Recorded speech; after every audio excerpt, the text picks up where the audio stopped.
ఈ రోజున మేషరాశి జాతకులు జాగ్రత్తగా ఉండండి. ఇందులో చాలా గూఢార్థం దాగి ఉంది.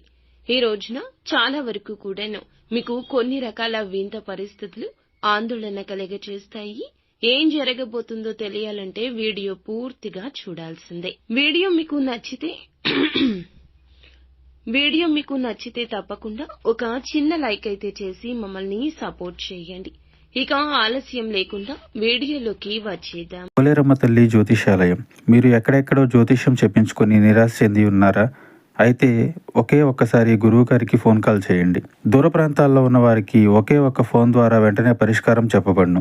మీ ముఖము, ఫోటో, చేయి, పేరు, వయస్సు, గోత్రం వాట్సాప్ చేయండి. ప్రేమ, పెళ్లి, ఉద్యోగం, రాజకీయం, విదేశీ ప్రయాణం, ధనం నిలకడ లేకపోవడం, భార్యాభర్తల మధ్య గొడవలు, ఆస్తి తగాదాలు, అప్పుల బాధలు, స్త్రీ పురుషులకు పర్సనల్ గా ఎలాంటి సమస్యలున్నా పరిష్కారం చూపబడును. గురూజీ రామరాజు గారు. Phone number 9701875831. ఈ రాశి వారి మీద శని, రాహు ప్రభావం ఒకే సమయంలో ఉంది. శని మీ రాశిలో రెట్రోగ్రేడ్ దశలో ప్రయాణిస్తున్నందున మీ పాత పనులు తిరిగి ముందుకొస్తాయి. అలాగే రాహువు 7వ ఇంట్లో ఉండడం వల్ల మీ సంబంధాలు, సహకారాలు, భాగస్వామ్యాలు, ఒప్పందాల విషయంలో గందరగోళం తలెత్తే ప్రమాదం ఉంది. ఇక మీరు మీ వ్యక్తిగత విషయాల్లో చాలా అప్రమత్తంగా ఉండాలి. మీరు ఎంత నమ్మిన వారు అయినా ఈ సమయంలో మీపైన సందేహం అనేది కలిగించగలరు. కుటుంబ సభ్యులతో మితంగా మాట్లాడండి. ఇక భార్యాభర్తల మధ్య ఈ రోజు అనవసరమైన మాటలు పెద్ద గొడవలకే దారితీయొచ్చు. ఇక మీ యొక్క ఆర్థిక లావాదేవీల్లో మీరు ఖచ్చితంగా ఈ సమయంలో జాగ్రత్తగా ఉండాలి. కొత్త పెట్టుబడులు పెట్టకండి. ఎవరికైనా డబ్బు అప్పుగా ఇవ్వొద్దు. అవి తిరిగి వస్తాయనే గ్యారంటీ లేదు. ఇక ఆన్లైన్ ట్రాన్సాక్షన్లలో ఓటీపీ, పాస్వర్డ్ విషయంలో అత్యంత అప్రమత్తంగా ఉండండి. అలాగే ఈ సమయంలో వాహన ప్రయాణంలో అశ్రద్ధ అస్సలు చేయొద్దు.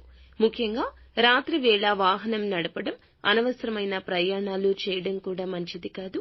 డ్రైవింగ్ చేసే ముందు వాహనం పూర్తి స్థాయిలో పరిశీలించండి. బ్రేక్స్ కానీ, లైట్స్ కానీ, టైర్స్ కానీ అన్నింటినీ ఒక్కసారి పరిశీలించుకోండి. ట్రాఫిక్ నిబంధనలు తప్పనిసరిగా పాటించండి. అప్పుడే మీకు ముప్పు అనేది తప్పుతుంది. ఇక ఈ సమయంలో అనవసరంగా సమాజంలో కాస్త ఆందోళనకు గురి అవుతారు. కాస్తంత ఎదుటి వారి మాట తీరుతూ మీరు బాధపడొచ్చు. ఈ సమయంలో మీకు మోకాళ్లు, కడుపు నొప్పి సమస్యలు తలెత్తొచ్చు. కీళ్ల నొప్పులు, జీర్ణ సంబంధిత సమస్యలు అధికం కావచ్చు. ఇక మద్యపానం అలవాటు ఉన్నవారు పూర్తిగా ఈ రోజు దూరంగా ఉండండి. తీవ్రమైన ఆరోగ్య సమస్యలు కూడా మీకు దీంతో రావచ్చు. ఇక ఉద్యోగస్తులకు పని ప్రదేశంలో మీపైన వ్యతిరేక శక్తులు పనిచేయొచ్చు. కొంతమంది మీ మాటను తిరగబడతారు. ఊహించని బదిలీ, బాధ్యత మార్పులు కూడా జరగొచ్చు. వ్యాపారస్తులు కొత్త ఒప్పందాలపై సంతకం పెట్టే ముందు 1-2 సార్లు వాటిని చదవండి. ఇక ఈ రోజున మానసిక ఒత్తిడి ఎక్కువ ఉంటుంది. సాధారణంగా శాంతంగా ఉంటే ఇప్పుడు చిన్న విషయానికి బాధపడే అవకాశం ఉంది.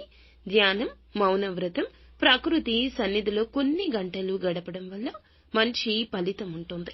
ఇక ఈ సమయంలో మీరు ఖచ్చితంగా ప్రతిరోజు ఉదయం ఓం నమో భగవతే వాసుదేవాయ అనే మంత్రాన్ని 108 సార్లు జపించండి. ఖచ్చితంగా మీకు అంతా మంచి జరుగుతుంది. పరిపూర్ణ హృదయంతో మీ పనుల మీద శ్రద్ధ పెట్టండి, దృష్టి పెట్టండి. అంతా మంచి జరుగుతుంది.